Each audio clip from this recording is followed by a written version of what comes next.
জ্বালানি খাতে লুটপাটে জড়িত রাঘব বোয়ালদের ধরতে দুর্নীতি দমন কমিশন শিগগিরই কাজ শুরু করবে বলে জানিয়েছেন সংস্থাটির chairman doctor Abdul Momen. Engineers institution IEB আয়োজিত এক সেমিনারে তিনি কথা জানিয়েছেন। বিগত সরকারের মতো ফ্যাসিস্ট হয়ে ওঠা জ্বালানি খাতকে ঠিক করতে আন্দোলন প্রয়োজন বলে দাবি করেন কনজিউমার অ্যাসোসিয়েশনের জ্বালানি উপদেষ্টা অধ্যাপক এম শামসুল আলম।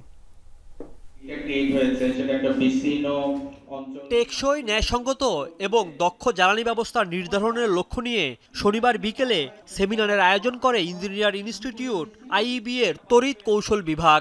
উন্নত বিশ্বের সাথে তাল মিলিয়ে জ্বালানি খাতকে যুগোপযোগী ও পরিবেশ বান্ধব করতে কর্মপরিকল্পনা ও সুশাসন ছিল আলোচ্য বিষয়। তবে সব আলোচনা ছাপিয়ে উপস্থিত আলোচকদের বক্তব্যে উঠে আসে জ্বালানি খাতে গত 17 বছরের লুটপাটের প্রসঙ্গ। ফ্যাসিস্ট অবস্থা থেকে জ্বালানি সেক্টরকে মুক্তি দেওয়ার জন্য প্রধান অতিথির বক্তব্যে দুদক চেয়ারম্যান আব্দুল মোমেন বলেন, বিগত সময়ে ক্ষমতাসীনরা প্রকৌশলীদের ব্যবহার করেই সীমাহীন দুর্নীতি করেছেন। দুর্নীতির থাবা থেকে রেহাই পায়নি খোদ দুদকও।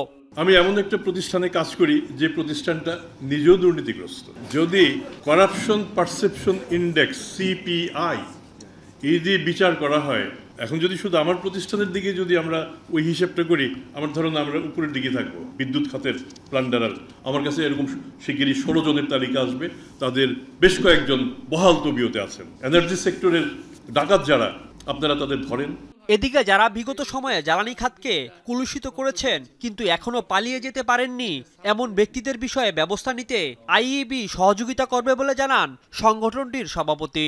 যারা দেশে আছে এখনো বহাল তবিয়তে আছে, এইরকম কয়েকটা নাম বলেন, তবেই আমি বলবো। আপনি শুধু না, আমাদেরও বলা উচিত। আমি আইবির পক্ষ থেকেও বলতে চাই, এটা আমাদেরও ডিউটি। দুর্নীতি তো দমন করা যাবে না বা শেষ করা যাবে না, কমানো যাবে।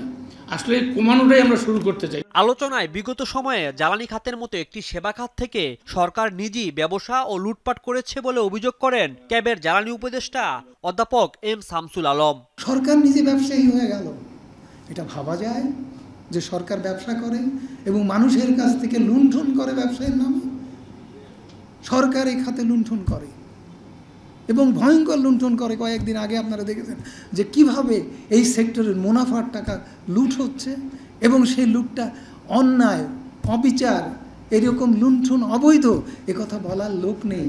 এ সময় উপস্থিত আলোচকরা সঠিক সুশাসনের মাধ্যমে জ্বালানি খাতকে সুশৃঙ্খলভাবে পরিচালনা করে একটি উন্নত ও টেকসই উন্নয়ন নিশ্চিত করার দাবি জানান।